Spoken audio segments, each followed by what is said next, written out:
And Yeah. we are live with Bocce. Hey, thanks for having me on this new year 2026. Yes, starting it off right with the tea and the gossip and our feelings I about just Miss. let folks know on a post. I'm not sure. I don't know how it works on YouTube when I put a post, like how people see it, if they see it, when they see it. But I just let folks know that we are um, we are what do you call it? Live. We are live for those that are interested in going live with us. I mean, like watching. Yeah, yeah. Um, but yeah, no, I will tell you that looking back on the year, one of the things I had said to someone in my DM was I feel like we know like less evidence for Blake Lively than when we started. Like Oh, I thought she had way more in December 2024 than I actually think that she has now. You know what I'm saying? I mean, after discovering all these things, I actually think she has less than she had before. yeah. You know what? You're right. And if you look even at her filings, of course, everything's blacked out on her side, but even there's minimal expert testimony in her filings. So, like, was it the Freed report only shows up twice? Or no, four times. Oh, good point. Good So, point. so there's not like, so if this, I would think if something really happened, you know, like we were talking about earlier, money talks, so people may or may not say anything, but the experts, I would think, would come out loud and clear. you know I mean, what, Darvo was mentioned, what, 17 or 19 times throughout the docket. If you look from the beginning to now, Darvo was mentioned between 17 and 19 times, but their expert is only mentioned minimally. So really, Ooh, that makes me wanna look it because the last name is the FREYED report, right? yeah, yeah. So if you Docketupdates.com. This is the 56.71 response, right?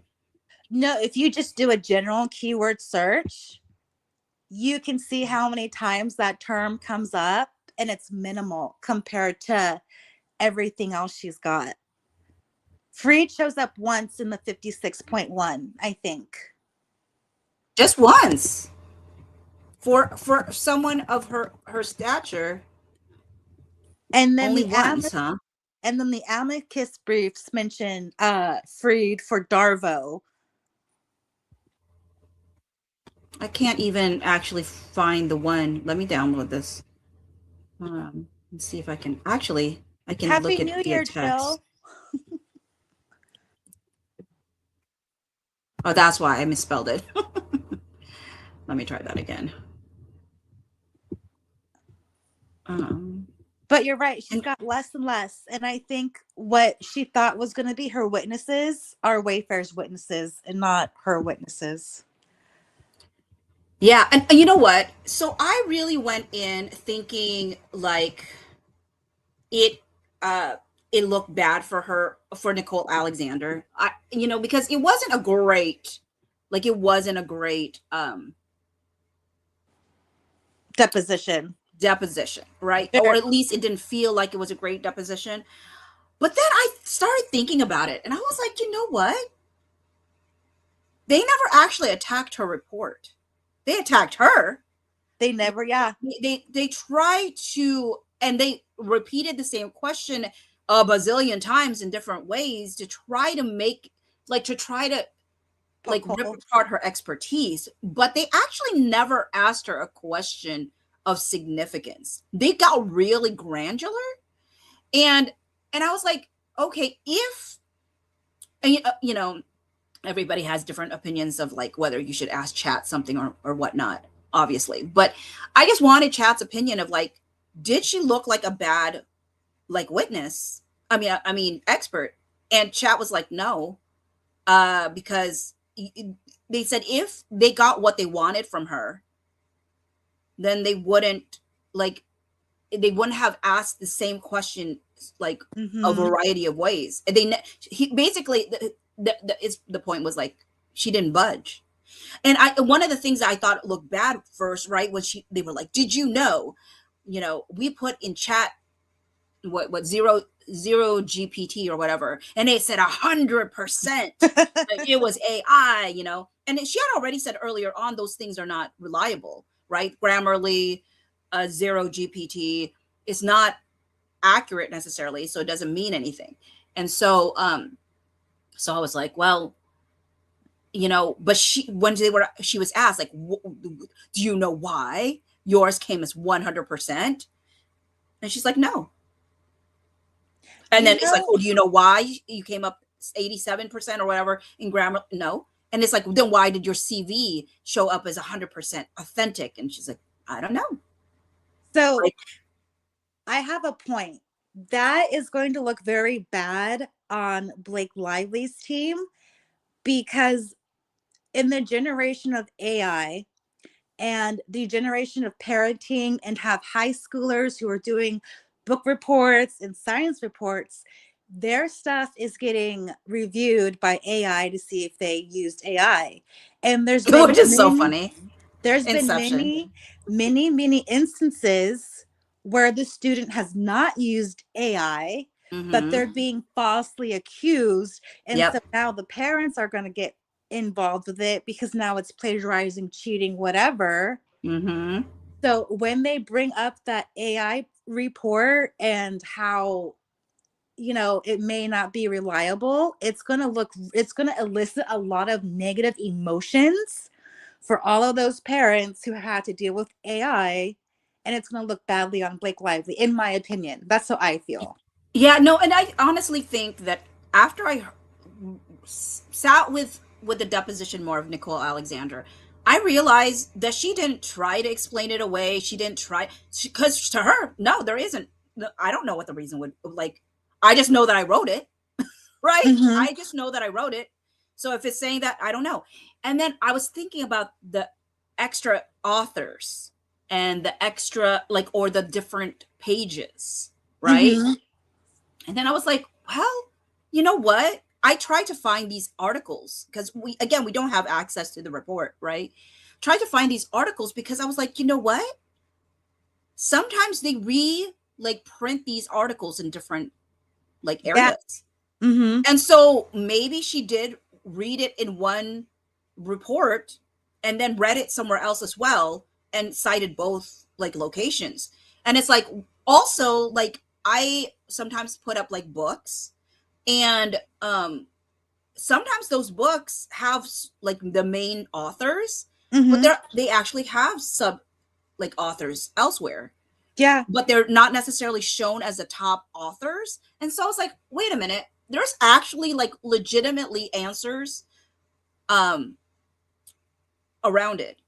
And then I was like, well, I did expect her to be able to summarize like what was this person saying, like what is this thought. But then I realized none of the questions really lent well, except for one where I was like, I didn't like her non-answer to it. But I honestly, stepping away from it a little bit more, I was like, I actually don't think it was as bad as I thought. I really don't. Because they didn't get what they wanted from her No. at all. Mm-mm. And I just She. wanted to say hi to the chat real quick. Hello, everyone. Hi, Happy New Kenny. Year. Hi, Christina. Confessions of was it Confessions of a Jaded Optimist? I love that. Who else is here? Khaleesi, Jill. You got a crowd going. Um, Oh, but I want my 9 minutes. I want my yes. I love that. And hi, Uh, Shannon, um, what Kenny, was I gonna say? Christina, Confessions, everybody. Um, but yeah, that the thing that hit me most of that deposition was the fact that she worked at Meta and that she was handling a social media issue as a high level as secrecy. You Mm-hmm. know, Mm-hmm. And I think that is going to be the most powerful thing because social media has become very politicized, whatever side you're on. And it's also been subject to a lot of maybe misinformation, bots, bot activity, outside influences. That was the most powerful thing to me. So, whether or not she did a report, whether or not she did fight in her deposition, I know that woman's got knowledge of something bigger than us that we may not even understand, and it's under secrecy. And that's where the majority of her credibility is going to come from, in my opinion. Yeah. And I mean, honestly, it did help me to see her on YouTube and go, okay. And also, honestly, I when she had an opportunity to share her thoughts, like you could tell she was knowledgeable. It's just they didn't actually allow her very many opportunities. They were because when you're when the way that they asked the questions were very specific, Mm-hmm. and I think she was very specific about like I'm not going to venture outside of like what I'm willing to venture out of. Um and so I'm going to stick to what I'm like I'm not going to put anything on record that I Mm-hmm. don't want to put on record. And it's kind of an interesting thing because when we had I don't know. I would love to hear how the other expert witnesses were handled. I really would. Um, that will be very interesting. But again, a further distance from it and thinking about it more and looking at it more, I'm like, I actually really don't think the deposition went as horribly as I had originally thought in my brain. Yeah, I think even some of the minimum details that she was talking about in regards to report, it was a negative for Blake Lively, because she kind of just reinforced she reinforced the fact that there's no bots, it's organic, if you want to use that term. um it's just further evidence that Blake Lively's case is Swiss cheese. And like we were talking about before, everybody made money or got publicity or got something out of this movie, um, except for the people who made it and who had this mission of relaying this message of domestic violence awareness. Yeah. And I think there's another thing that really stuck out to me too is she talked about how Blake Lively's um like Blake Lively's expert, like that she couldn't reproduce the Mm-hmm. same information. And then it made me think about Haggerty's report and Uh-huh. how Haggerty was saying like the reason it's hard to know what people like when he was talking about the things that she put on in her lawsuit, they were like, well, it doesn't make sense to know like what is negative, what is a negative sentiment, because he's like look at when there was a uptick in negative things after the the the lawsuit was put out around that article, Mm-hmm. um the CRD. And he's like, and you can argue that that was not a negative thing, like that article was not negative on Blake Lively, but it was given a negative sentiment.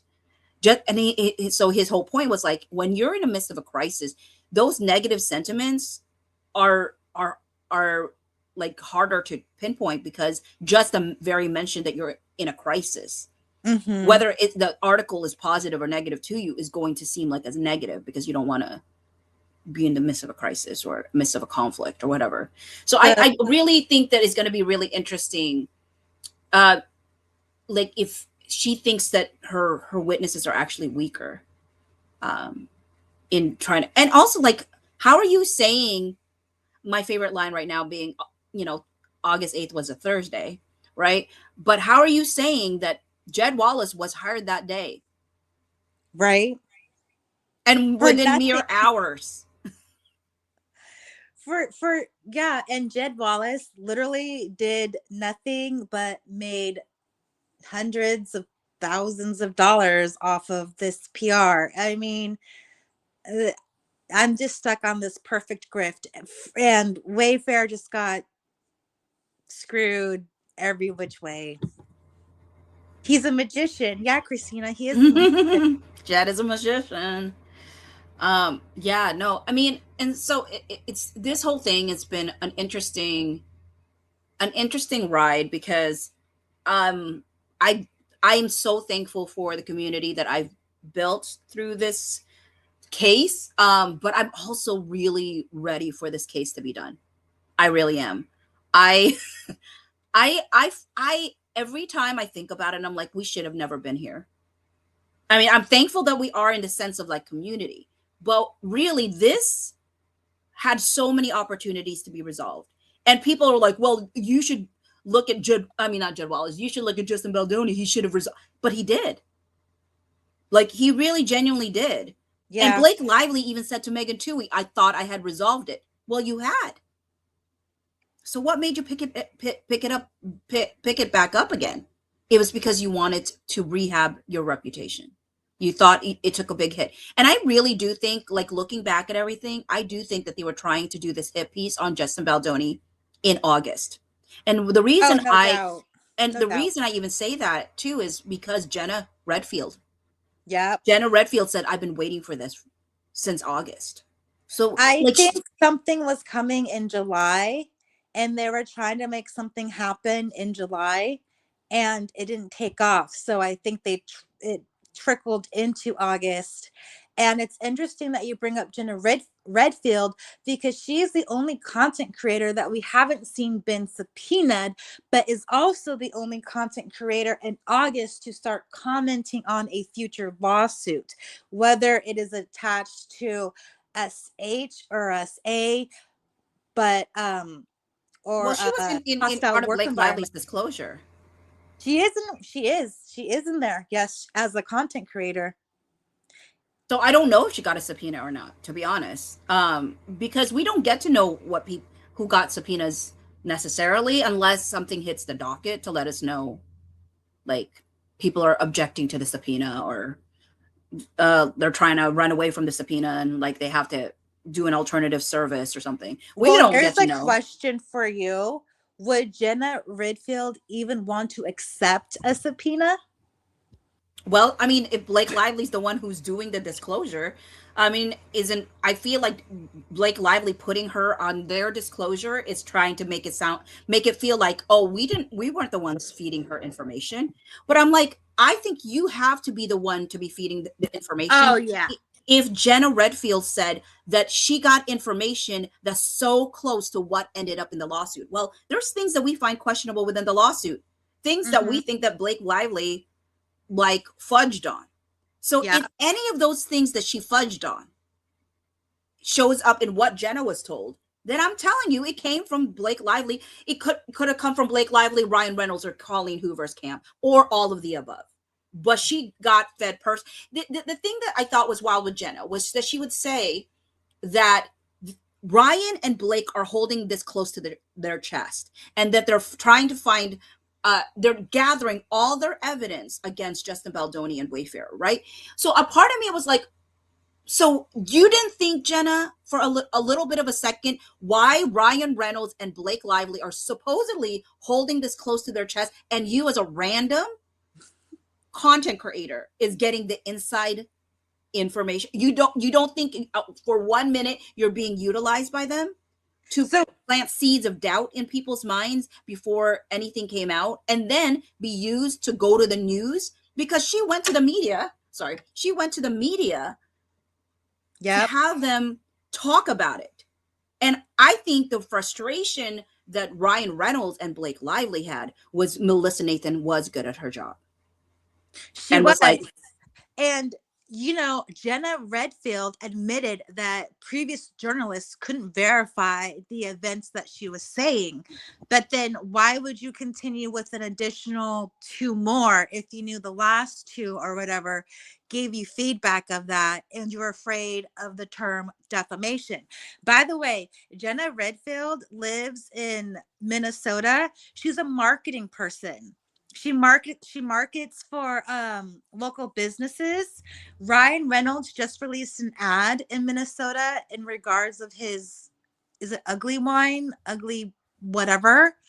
I think that there was some sort of connection there when they were doing their market research and found Jenna's account, you know, when they were preparing for this launch of Ryan Reynolds' new alcohol brand.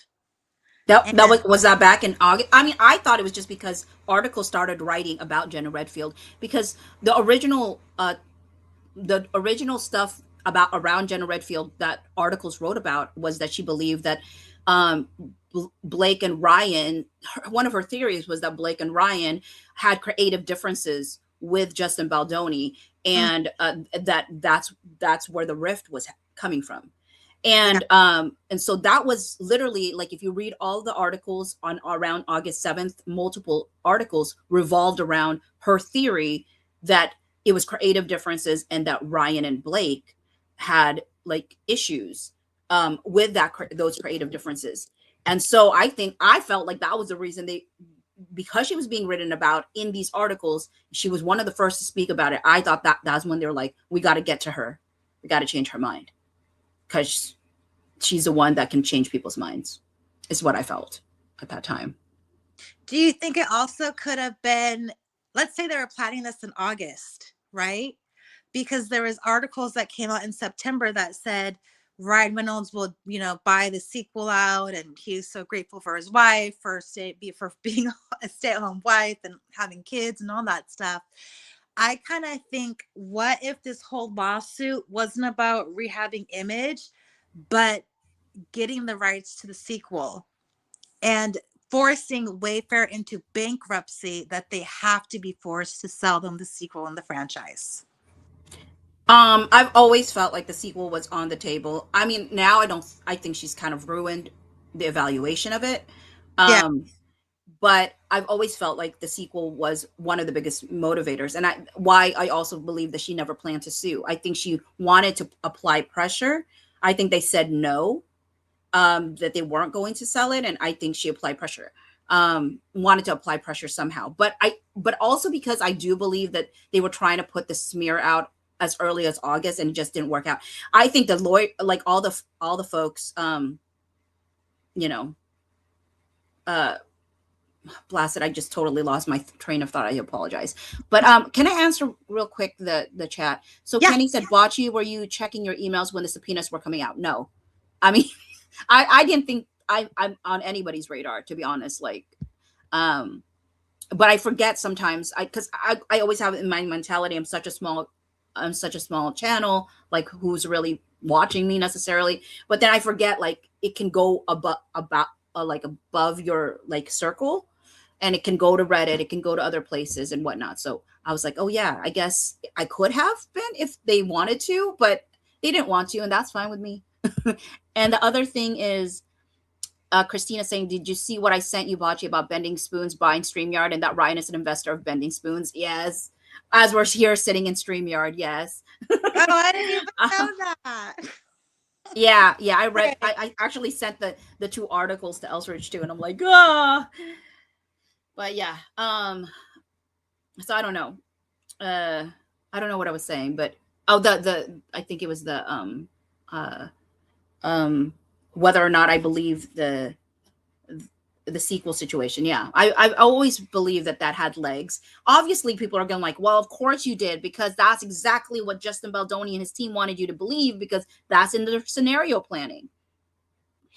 I mean, and I get that, but what I will say to them is the reason I believe that was because of how often she said that this made $350 million. She repeatedly said this. Um, she repeatedly just talked about how much money it made. She talked about how she did pretty much everything except be the intimacy coordinator. Um, and she talked a lot about like how this was supposed to be a female fueled, female led, female centric movie. Mm-hmm. So there was all these signs that she was trying to say like, I should be the center of this, not Justin Baldoni. And not that he was ever trying to be the center of it. I don't think he was trying to be the center of it. Um, but yeah. Yeah, a female wrote the screenplay and Ryan Reynolds called it trash. Say, oh yeah, yeah, yeah. Which is so funny too, because he claims that that article was not real. Do you recall that in his in their response in the lawsuit? Oh no, I need to look that Yeah, up. he claimed that he never said that. He never said that that he had to save the script. He never. And I said, you know what though, Ryan? Then you got to make a decision, because that article was like one of the most like the kindest article to your wife, talking about how you just saw her as like someone who sacrificed a lot and you wanted to make sure to support her, blah blah blah, da da da da. And now you're saying like this one thing is not true at all. I never said that. I never said it was like it was. I never said that it needed saving, da da da da da. But I'm like, but you can't pick and choose. It's the same Mm-hmm. source. So either that source didn't say nice things about your wife either, but you can't say the thing about the script not true, everything else true. You can't do that. It's the same source. If it was different sources, maybe. But the thing that sold me though is Justin Baldoni's deposition, when they're like, well, you don't know if he said that. Do you recall that when the lawyer Yeah. said, you can't say you don't know if he really said that in that article? And he goes, I absolutely do. He goes, because he said that to my face on January 4th. And he's like, and so to have the same words be used in an article, yeah, I knew it was him who said that. And I was like, dang, because I wasn't sure. Because again, Ryan Reynolds claims it wasn't true. He never said that. But I should have known. Do you think um that they're so upset that the brands tanked because there's a morality clause with the branding, and that's why Blake Lively has said that she had to have a wholesome image? No, because Brian Friedman has been on record that there is no morality clause in order to get Well, morality clause in response to her hair care line and her beverage company. oh, because she's a talent. I mean, oh And gotcha. Because in the rights don't have a morality clause, but for talent sometimes there is a morality clause. But was there a morality clause that we saw in her I'm non-signed sorry, I'm contract? wondering if there was a morality clause with the branding because she mentioned that she had to have a wholesome image. And so why would you need a wholesome image unless you're related to a brand who needs a wholesome image? When did she say that? It's in her not in her deposition, but I believe it's in her MSJ response. Christina says like she can't get brand deals now. I don't think she'll ever get another brand deal. She's ruined her own brand. She's associated her mocktail brand with alcohol, so that's I don't think that's viable anymore. Okay, here we go. I found it.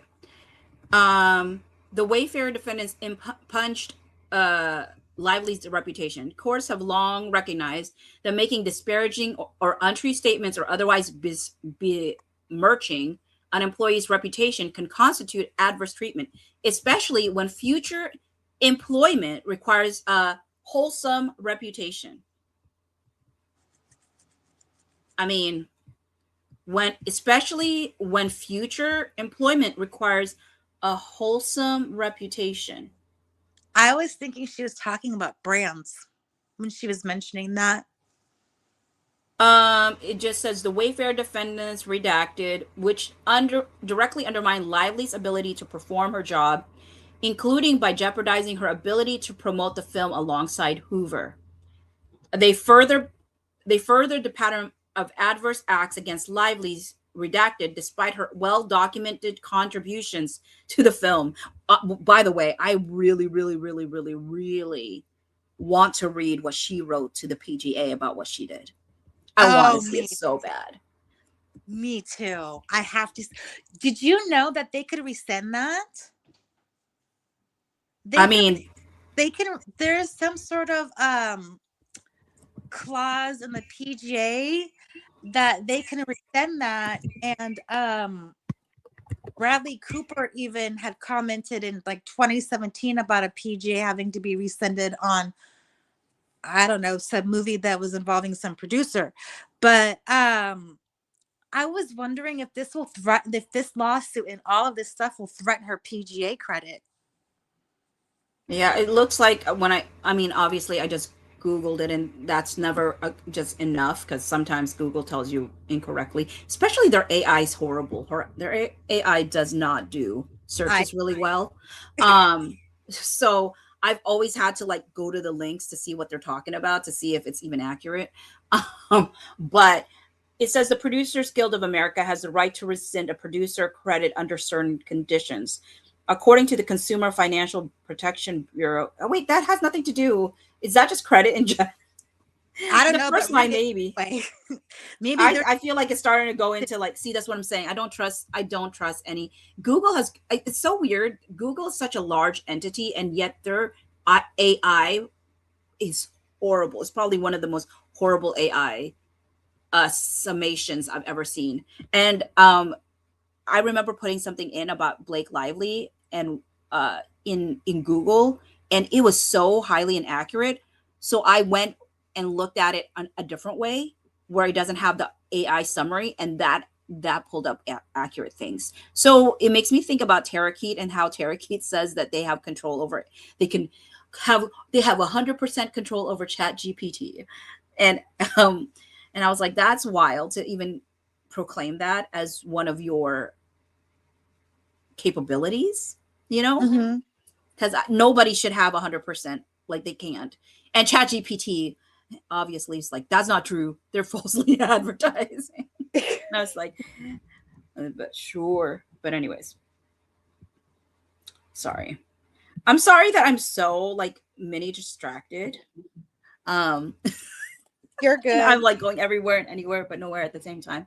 You're good. um I and also, folks, just to let you know, there is a call that I'm supposed to go on at 1 p.m. my time that I'm just waiting for the link for, and it is a collaboration of some sort that I'm super excited about, and we'll see if it becomes anything. I don't want to say it if it ends up not actually happening, like, but if it does, then I'll let y'all know about it, um and when that collaboration will show up somewhere, which is which was really exciting, uh to even like have this person be willing to do it. So Oh, I'll that's I'll, t- so cool. Now I'm I'll tell excited. y'all later, if it happens. Yeah, I don't want to say it and then it's like it doesn't happen, and then it's like, well, I mean, it should happen because they confirmed that we are talking today at once. So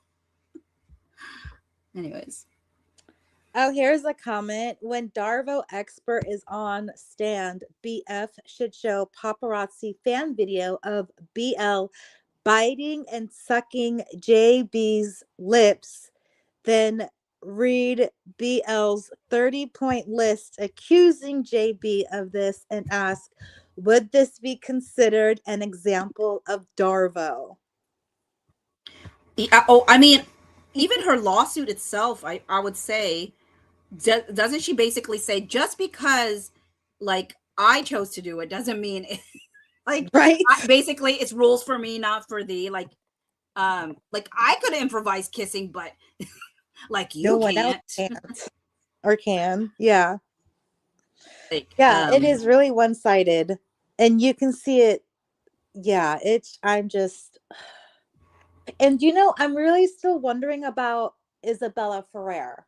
What did she get in return other than a sleepover party? I mean, she didn't really get anything. Uh, sh- uh I think that I think she just, I don't know. I mean, again, this is one of the things that people say. like who support Blake Lively, right?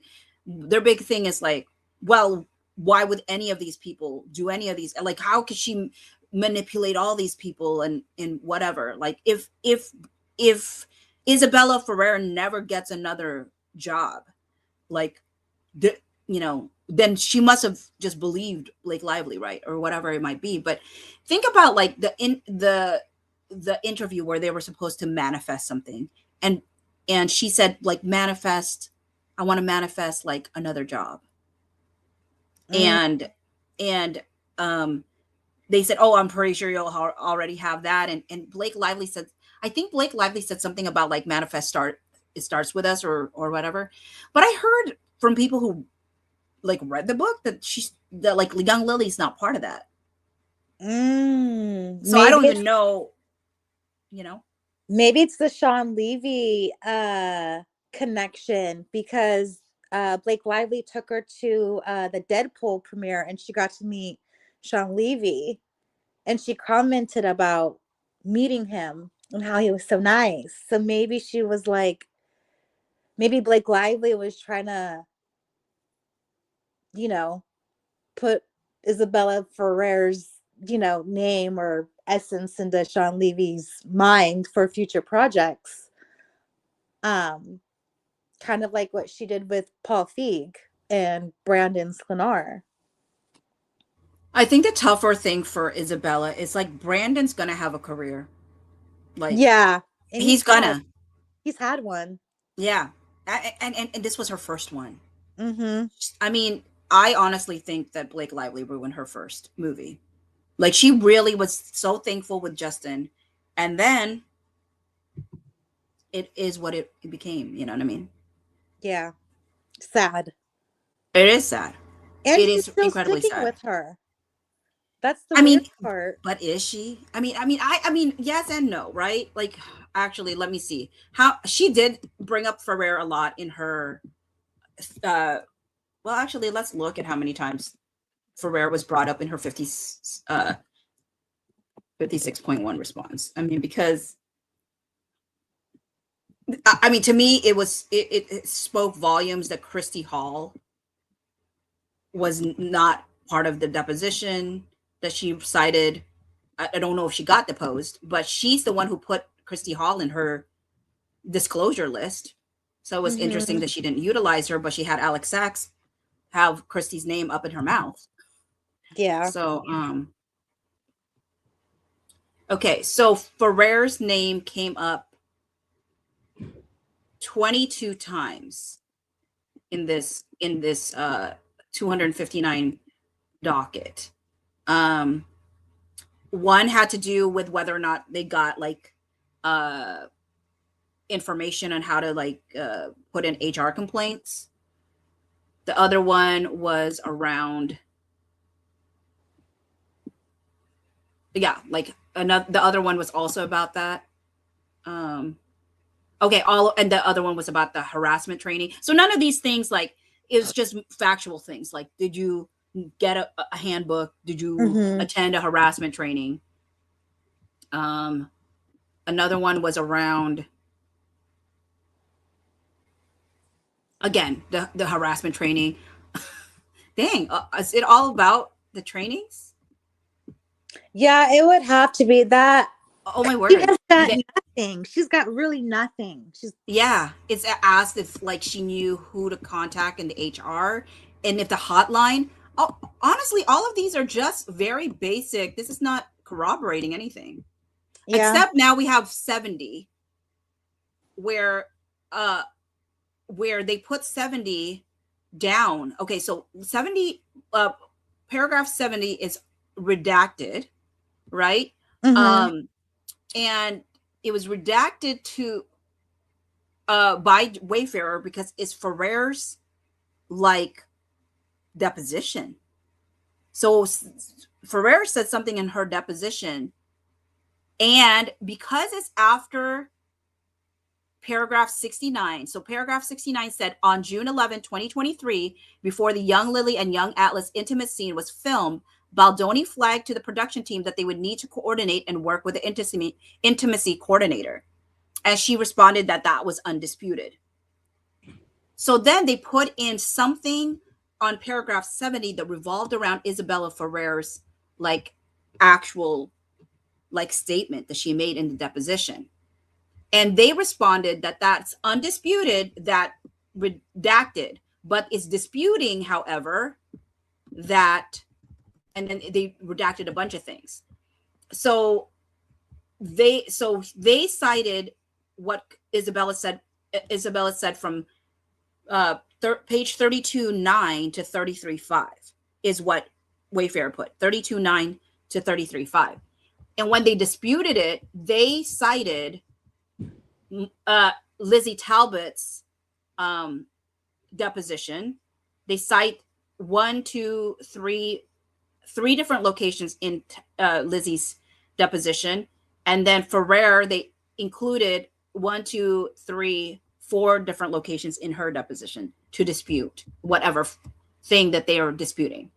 Then Wayfarer, paragraph 71, the whole thing's again redacted, and it's all of Ferrer's words, I guess, for deposition 109 from 7 to 13. And then they respond that the plaintiff's response 71 undisputed that the quoted language appears in the cited source, but respectfully refers the court to the cited source for its complete contents and disputed as to any summary or interpretation inconsistent therewith, which kind of makes me laugh because I'm like, when have you cared about context, Blake? look at the context, Judge. And I'm like, when have you cared ever about the context? So what she means in legalese is she's not disputing it, but she's got something to hide in plain English. Is that what it means? That's what it be. Okay. And then they talked about Ferrer also wrote to Baldoni to thank him for an incredible experience on the set. She continued, "You are such a wonderful, smart, sincere director, and you created such a comfortable space, safe space for me to feel like I could fully step into this role. I couldn't have asked for a more welcoming environment. It will stay with me for the rest of my life." And they responded, "Undisputed that the quoted language appears in the cited source, but respectfully refers the court to the cited source for its complete contents, and disputed as to any summary or interpretation there inconsistent therewith." But I'm like, but I did read the whole thing. What was it? So anyways, they ended up citing Ferrer's deposition. I mean, if Ferrer is out here saying like, I just felt like it's my first movie, I had to say that. Because that's what some people are pushing. Like, oh, she probably felt like she needed to say that. And I'm like, nobody ever needs to say that. Like, it was never necessary to just be like, you know, whatever. So I realized a lot of these things, a lot of the 22 is actually Wayfarer bringing up Ferrer. So I think they brought it up 11 times. And so Blake Lively had to return back with 11 times. Oh, that would make sense. But let me see if there's any that she said on her side that wasn't just a response. Because I might be wrong. Okay, I was wrong. So she does bring it up on her side. So in her side, okay, so they bring it up 6 times. So Wayfarer brings up Ferrer's name 6 times, and Blake Lively responds 6 times. So that leaves 12. So it's 10 more sightings for Ferrer just on Blake Lively's undisputed ones. So on paragraph 479, she says Slate, Lively, Ferrer, and Baker did not, and then it had a bunch of redactions. And in another instance, Baldoni directed Ferrer to, and then redacted. The scene was not in the script. Okay. If the scene was not in the script, then it's not an intimacy coordinator related thing. Right. I mean, because they did get the intimacy coordinator involved in that whole thing. So, yeah. So I don't know what she's trying to say there, but she's definitely trying to make it sound like it's serious. But we've seen what she puts in behind her black boxes, so I don't think any of us trust her. Did you know that there is intimacy storyboards? What do you mean? Justin Baldoni had storyboards of some of the intimate scenes. Oh, where? It's in the Todd Black email dated when they're introducing Todd Black, and they're like, they mentioned that Blake Lively is trying to take over the movie, and then they're talking about the scenes, and then in one of them it's like she called the storyboards cheesy or something. I believe it was Ooh, I feel like I saw you had a video something about like like that, and it was a when storyboard. So I'm wondering if there were storyboards. I'm trying to think, was that intimacy or was that something else? And do you they're recall what docket numbers that is? oh god, no. If you Google in the docket in the general word search, Okay. try. Oh my god, I'm drawing a blank. Intimacy or something. I'm trying to Okay. think how I Googled it.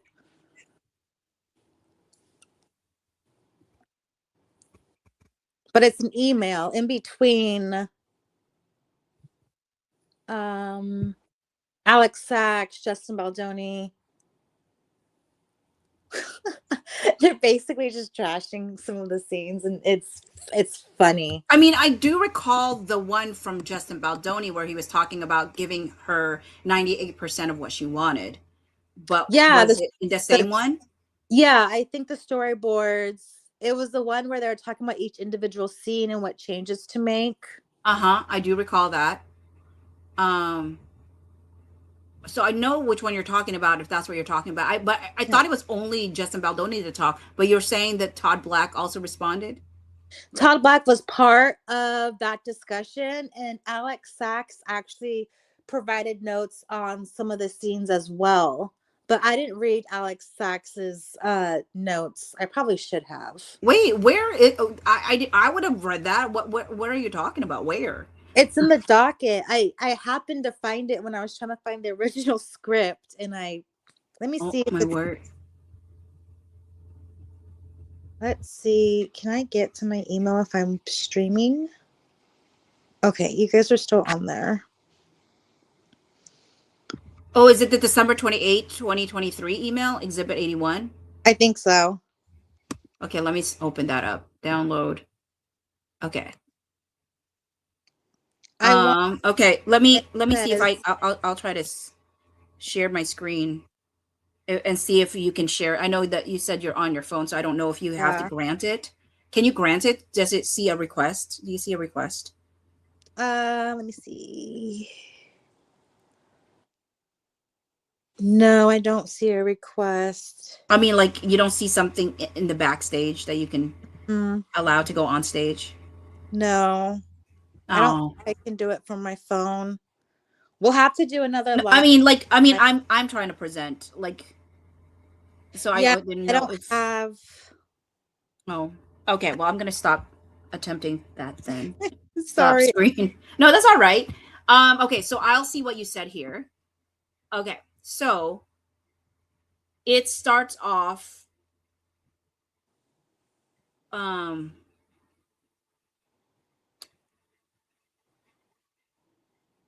Alex Sachs said on December 28, 2023, thank you for this thoughtful breakdown, JB, especially this week and especially considering the circumstances.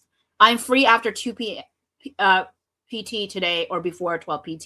This is why sometimes I'm like, okay, I never know like what really was happening in Alex Sachs's mind sometimes. And Todd Black says, same, thank you very much indeed. Free before 12 today. So okay, so this is what um is it okay if I read it to your audience or are you fine with Yeah, that? that's totally fine. So on December 27, 2023 at 10:20 p.m., Justin wrote, hey team, attached is a revised script with the below notes, caveats, in bold. This is not final as there are things we need to discuss and then implement. Also, I have added in Chris Sargent, our AD here, to have eyes on this so he can digest at the same time as all of you. I've spent the better part of the last few days trying to figure this out. Everyone knows how I feel about all this and how angry I am that Blake has taken over our film and somehow rewrote a movie we spent years developing, writing, and funding. So, yes, I am furious and sad, but I will continue to get back up with a goal of getting us to the finish line. I've come to terms with the fact that the only way out is through. I'm waving the white flag and submitting. I'm going to give her 98% of what she wants. I'm sure none of us have the energy to fight anymore. The team who has been working their butt off needs a shooting script on January 2nd. So here's where we are. There are minor things I did to each scene. Some I made notes on, and tiny ones I didn't. Most of what I touched on is below. The big issues are going to be intimacy, how and what we are shooting for those scenes, and how the script is going to be presented to her and with what notes. To that end, we all need to get on the phone and talk through it, as the risk of something innocuous or not meeting her standards could and would very likely be used against me, as it already has. And creativity is impossible in an environment shrouded in fear. By now, we all know what she is capable of. So now that you bring up the fact that Alex Sachs and Todd Black are in this email, they've known from day one how Justin has felt about this. Yep. And so they can't like willy-nilly be like, we had no clue, that they've been saying like, this is not true. Now, but mind you, Alex Sachs is out here saying, well, they're doing a bunch of revisionist history. And I'm like, I'm sorry, Alex, so are you a little bit. Just reading some of the things that you're saying, it's a little bit revisionist to me too. And Todd Black, ultimate grifter, again, this is the grift. He quit and they had to hire him back at 3 times his pay.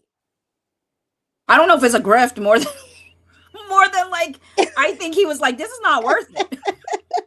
This is not worth it. This headache, because I think from what I've heard of Todd Black, I think he's actually a person with great integrity.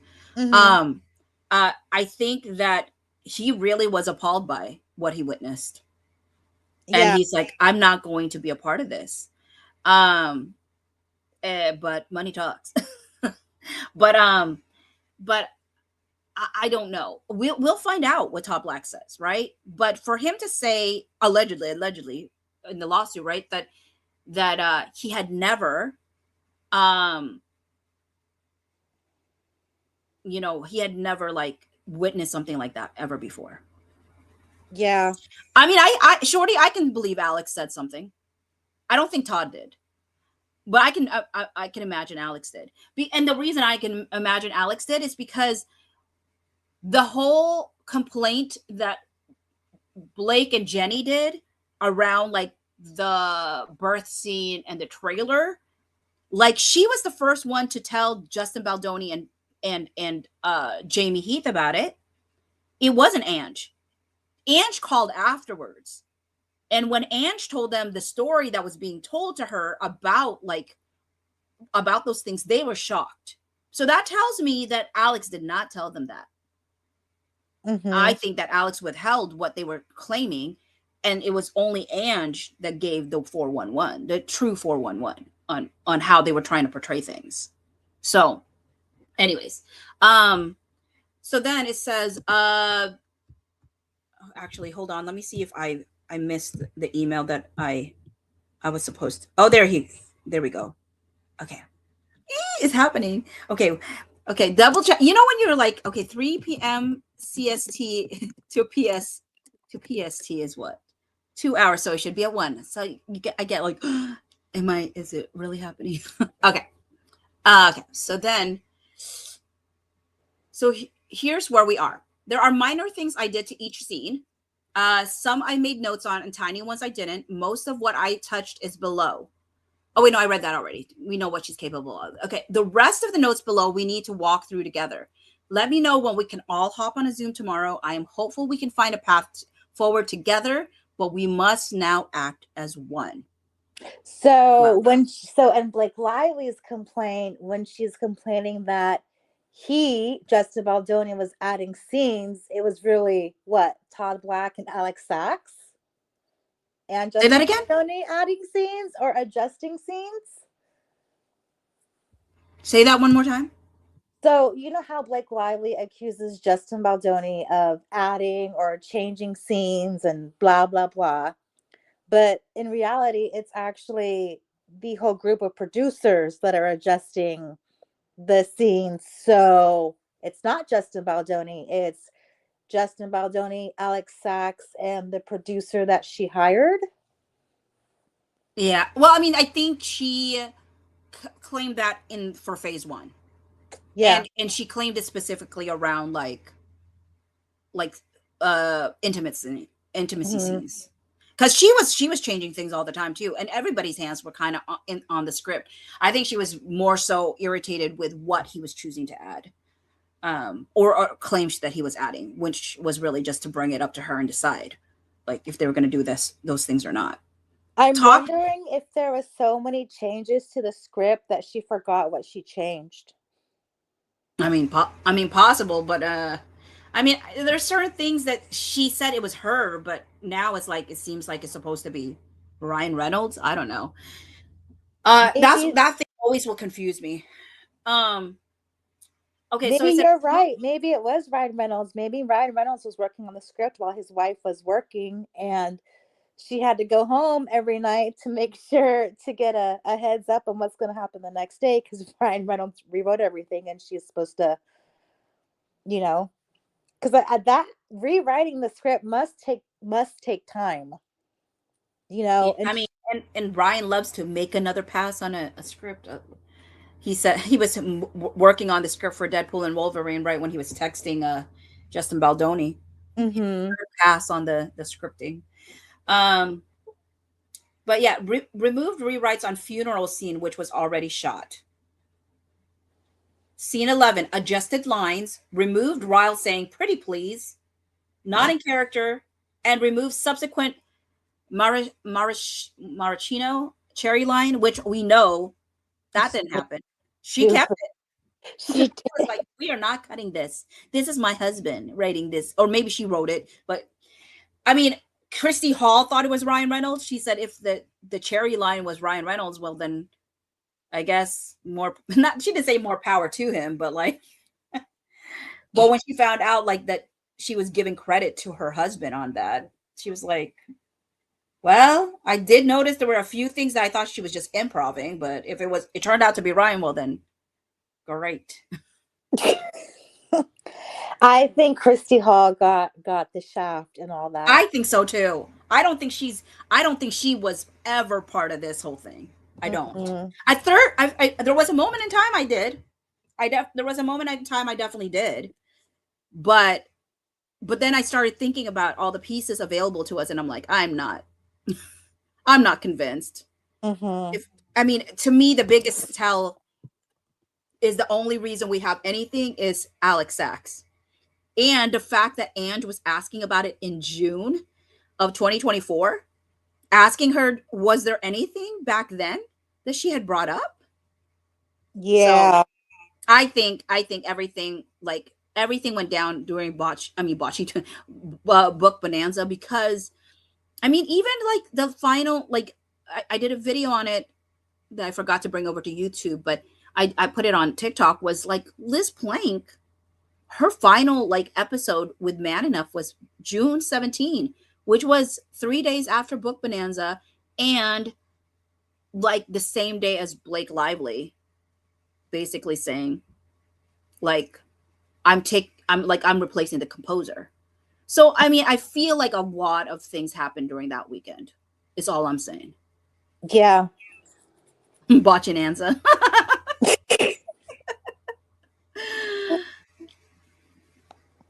Yeah, no, I think a lot happened, and we're just seeing maybe like a tenth of what actually happened. Um, I just really I want to see Blake Lively's text messages, and I want to see Taylor Swift's text messages as well. Yeah, I mean, and Karina also asked a little bit earlier. Baji, I honestly wanted to ask Justin, what was the motivation and keep filming with her? Why couldn't they just fire her, recast her? I wonder if all of this was worth it. I mean, millions of dollars had already been put in. Yeah. Like, I think that they should have fired her from the get go. I wish she didn't actually, um, I wish she didn't actually do anything. But here's the thing: I think in real time, like I think people have dealt with actors before that were a little bit high maintenance. They said pretty much all actors are pretty much high maintenance anyway. Um, but I don't know. It was odd. It was odd. Um, I want my 9 minutes, which I love the name. I want my 9 minutes.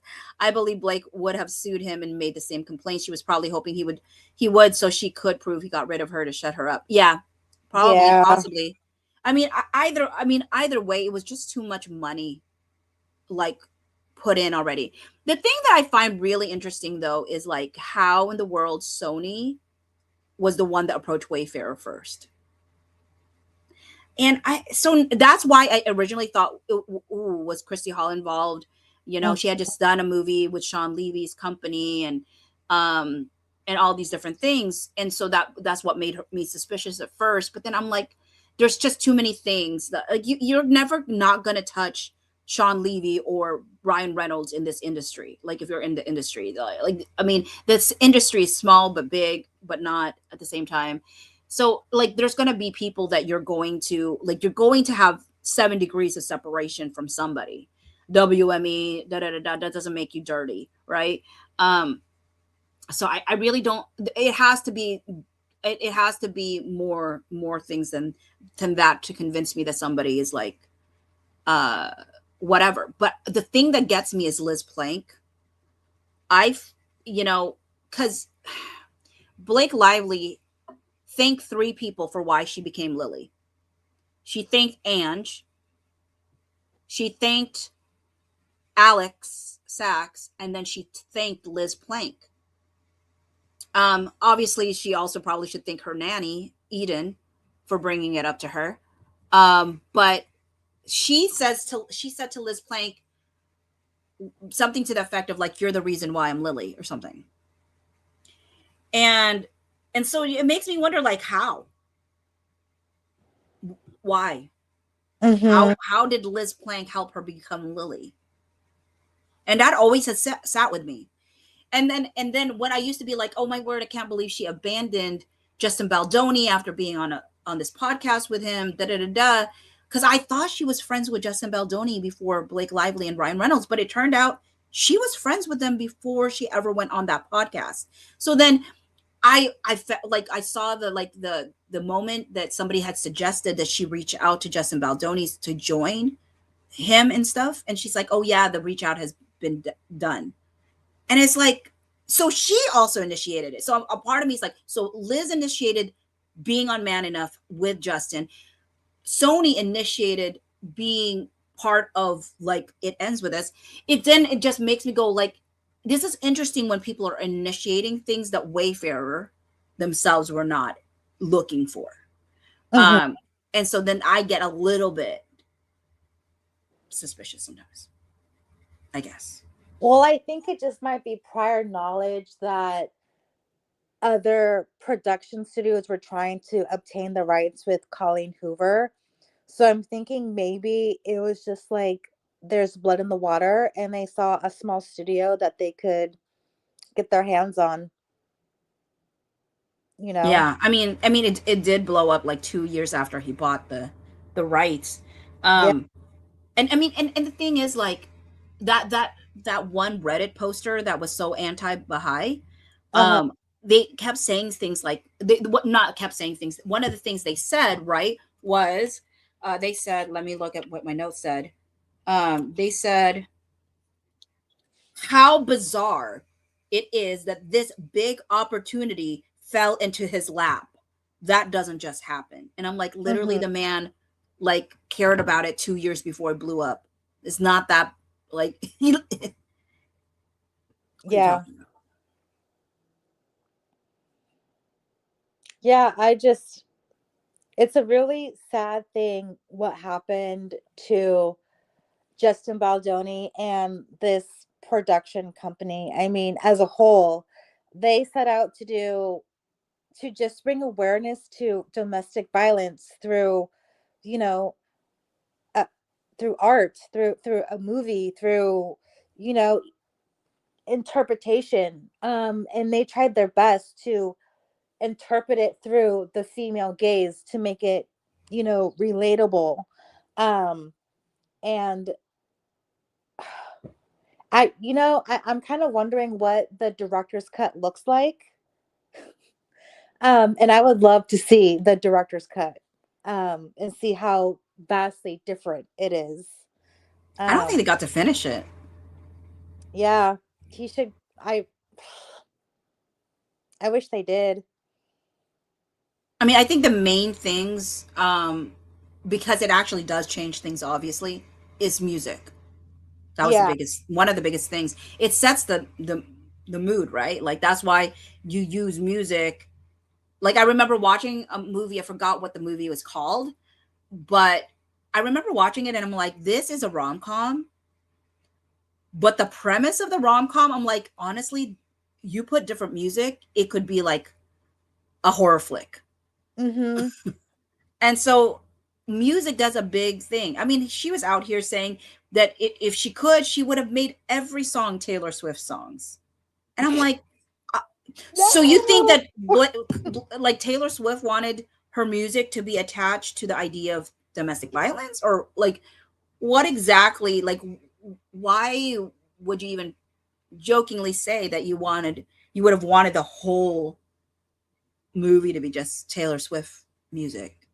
Money, Is money, because she had money. so many good music, like she couldn't pick, and I don't know, it's all weird. All of it is weird. Sorry I got distracted over, like I was reading this thing and now I'm not. Do you want me to go back to reading it a little bit again Oh before no, I it's have to up head to off? you. Do you need to prepare for your 1 o'clock meeting? No. No. Okay. I mean, I, I mean, you know what? I am who I am. So we'll see. We'll see how it rolls. I mean, I shouldn't say that because I'm like, I have to be really intentional this year about like, what does this look like? I mean, I don't know. I mean, is this something that you want to do full time?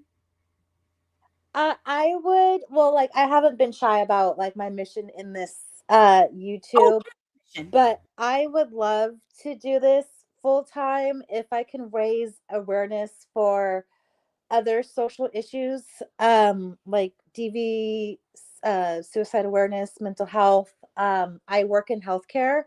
I Mm, do have a chronic condition called fibromyalgia, which they think is from a lifetime of trauma. And so I'm kind of facing the end of my healthcare career. Um, mm. I'm still trying to hang on, but if I could if I could make a career out of raising awareness about issues like this and other social issues, I would love to do this for a living, What's honestly. your goals for 2026? I would hope to be monetized by the end of 2026. And one of my big goals is to actually share a personal story in relation to mental health and suicide awareness and bring more awareness to that issue. And to highlight, this is my like my soapbox, but to highlight trauma therapy for children who experience intense trauma. Like there's an organization in California called Healing Hearts Ranch LLC. They do equine therapy for children. Over the past 2 years, I have been able to raise $200 to donate to them to give free therapy to children who experience intense trauma. Um, Mm. so, yeah, those are kind of my crazy goals for 2026. Um, yeah, and And I how far away are you from 1,000 subscribers? oh, I'm way far. I have like what 250. I'm way far, so I have a lot of work to do. I have a lot of work to do. All right. I'm always trying to let folks know when I can. I like seeing people reach their goals. How far away are you from 4,000 watch hours? I have 1,300 watch hours right now. And when did you start? I started at the end of August. Okay. Yeah. Yeah. Yeah. So No, I mean it's I've been trying to learn. yeah. So Yeah. Absolutely. No, I was talking to when C Journal is 24 and Elstridge brought me over from TikTok to YouTube, um, you know, the first thing I had said to them was well, one, I thanked them for letting me be on their shows. But the other piece of it was like, they're like, you really should come over. And I said, look, I like to roll out of bed and make a video. Like I feel like you need to be more put together to be on YouTube and all that stuff. They're like, just do it. And I'm so glad that they did just encourage me to do it. And um I already had some pre-existing subscribers because I did Lucula. So that's Luke Newton, Nicola Coughlan, like Bridgerton season 3 actors. I did months of content around that in 2024 while I think it was a distraction piece for my friend who was passing away. And Oh, so I sorry. literally started, I mean, like my first live that I did Mm-hmm. on TikTok, I literally bawled crying Oh, when I talked about him because I mean, it was, he had been diagnosed at the tail end of May, very close to June, and then he passed away by September 27. And the thing was like, it was so rapid, it was so fast. And that even he only finally told us that day. One, he just recently got diagnosed, but he had just told me that day because I said to him, look, because we would go watch movies every week together. And I said to him, like, you gotten way too thin. Like I literally just saw you earlier this week. You should not have lost that many pounds since I last saw you like 4 or 5 days ago. mm-hmm. And so that's when his sister was like, you got to tell him. And so he did. And I was just like, and then he was trying to be like really upbeat. Oh, like this is the best kind of cancer to get. And like,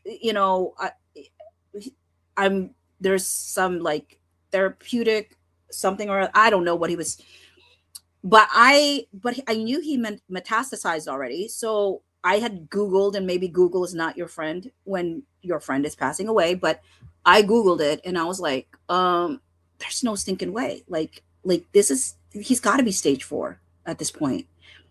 And I think he was just trying to play it off. And the final month of his life, I was with him every single day in the hospital. Like I was so thankful that I could, because I could not function. I could not be at work at all. Like I could not uh, do it at all. And it was the first time in my life where I realized like what a death rattle was. Mm-hmm. People talked about it, and I had no clue what that was. But I remember the first day he could not drink his water anymore. Mm-hmm. Um, and they gave the little thing that you put on their lips, to just like you dip in the water and then you put it on Uh-huh. their lips. And like if for those that have any religious background, there's when like Jesus is dying on the cross, like they put like they put something in his mouth, or like I don't know if it's like water or vinegar or something, some sort of liquid, right? And I was talking to my friend on the phone, and I was like, when I did that for Chad, that was the first time it hit me, like he's dying, like he's dying. And that was so like jarring for me. I actually did a live the day he died to let my people know, like the community that had held me through it all. And so um when I had to move on for my Lucala content, because both actors were dating other people at that point, and it was very well known at that point. And I was like, okay, I can't continue to ship like real people that have real relationships at this point. I would feel like it's I just personally didn't feel right about it. So I had to find new content, but I didn't know what that new content was. Never knew that it was going to be this case at all. Um, and so so my dad died like December 2. So my friend died September 27, my dad died December 2. And I remember the week after my friend had died, my dad had said to me, oh no, my dad had ended up in the ER, the same ER that my friend had gone to.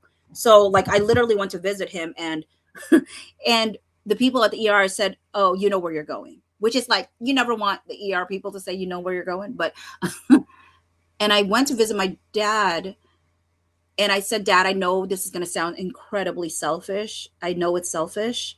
Uh, but I really need you to hold on a little bit longer, because um, I don't know how I'm going to handle this. Like, I can't lose you both, like, at the same time, kind of situation. Yeah. And he held on obviously until December too, uh, but and it's weird because I grieve them very differently. I go to Chad's grave every month. I missed only 1 month. Actually, I missed 2 months. One, I was in Greece, um, and so which was one of his items on his bucket list. So technically, I was marking something off of his bucket list technically, and then the other one was last in November. I missed going to his grave. But I've gone every month, and then with my dad, I go like every 6 months. So it's kind of a weird dynamic. As like, Dad, do you think I love you less because I don't see you as much as I see Chad or whatever? But it's just a very different relationship, and um, like my dad got to live a fairly long life, and Chad got to live not as much, like Yeah. 44 years of his life. At that point, and so it's just um I don't know how I got on this, but I don't know why I'm sharing all this all of a sudden. I don't remember. I mean, I do talk about it a lot. Oh, because I was saying about how I ended up on YouTube, and what made me start even doing content.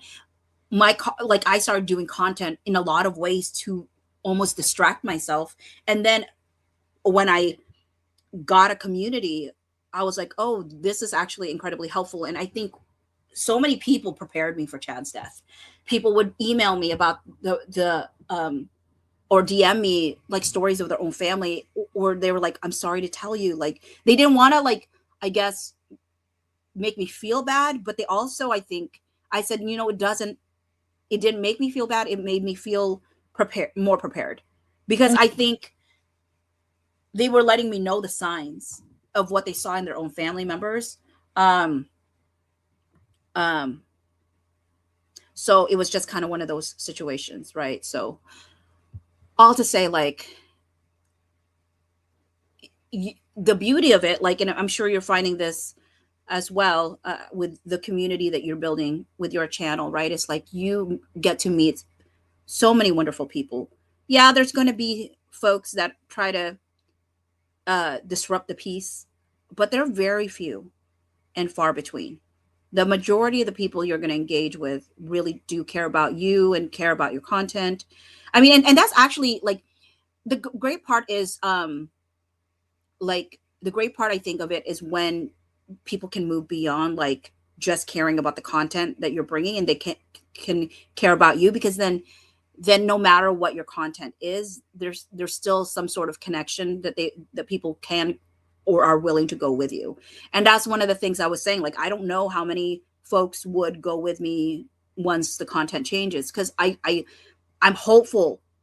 Please let it be that by 2026, midway of this year, that this is done. I know that she may never be done, but at least like these pieces of like, let people move on with their lives, this we should not even be here, so I don't know, but I'm rooting for you. I like I said, I'm very like, um I'm very cautious about who I sometimes like engage with, like on a sharing a platform thing. Mm-hmm. And but I really like how you think.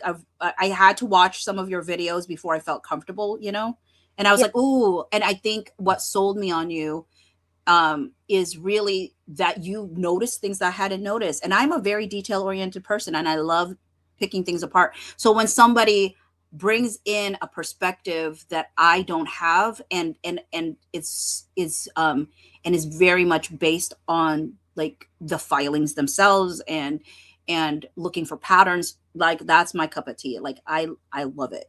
Like, yes. Let's do that.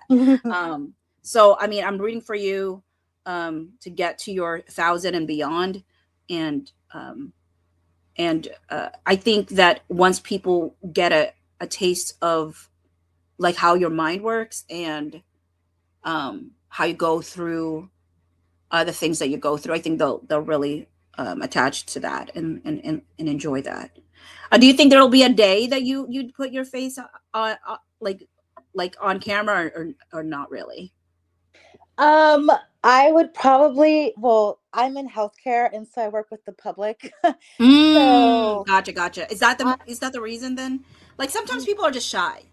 yeah, that's the main reason. If I don't know if I could ever do like a YouTube health coaching live thing, I'd probably and get monetized and I'd be down with that. But seeing what Lauren 90 has mentioned about, you know, being public and having people call her job and things like that, Mm. uh, I'm just a little bit more nervous because I hold some credentials and I really don't want to lose that, especially if that's the only thing I have to rely on right now. um Mm-hmm. so when I get monetized, or if anybody's ever interested in, like, I don't know, health coaching, wellness coaching, and I can get like a good base, then I will totally put my face on YouTube. But until then, it's kind of nice to be faceless, give a little mystery. Yeah, I mean there are definitely folks that do that, and have done incredibly well, just not necessarily showing their face. And honestly, that's again what one of the reasons why I was like, I'm not sure I want to do YouTube, because I'm not a person that makes myself up very much. I mean, it's just it's not because I don't want to. I actually do enjoy it. I mean, there's old photos of me where I'm actually like I've got lipstick on and I've done stuff. But it's Oh, just I really just like the convenience of just rolling out of bed. rolling out of bed and just Yeah. going. I mean, so with that said, I probably do want to get into this person's waiting room. Thank you Yeah, for I was having gonna me. warn you about that. I was gonna kick you off in a polite way, but I really want you to get to your next opportunity. But I just wanted to say thank you so much for coming on this live and sharing, your perspective and a piece of your life story. And I think what you've just covered personally is um, is, how do I say this? A gift of awareness, like what you've gone through, not, it needs to be talked about. And I know it's hard. And I just want to thank you for that and sharing. Thank you. I appreciate the time. And thanks everyone. And I probably will do another live later, covering some stuff, other stuff. I don't know what yet though. Um, um, House of Chatter knows, and I don't know if I call you Emmy here. Yeah, you Um, can call me Emmy. so Emmy knows that I was trying so hard to figure out how to like do this before. I'm like, okay, you do your StreamYard instead. So like, um, so later on it'll just be me, myself, and I. So that until I figure out how to do some of the things. This is the reason why like I end up like doing like Elsridge is usually the one stream whenever there's multiple of us, unless I'm on TikTok or something. But I'm trying to do this dual streaming situation where like TikTok's on one side and YouTube is on the other. But anyways, I do better go. It's 12:58. Okay. Yeah. Thank you everyone. Have a good one. All right. Bye. Thanks, guys. Bye. Thanks.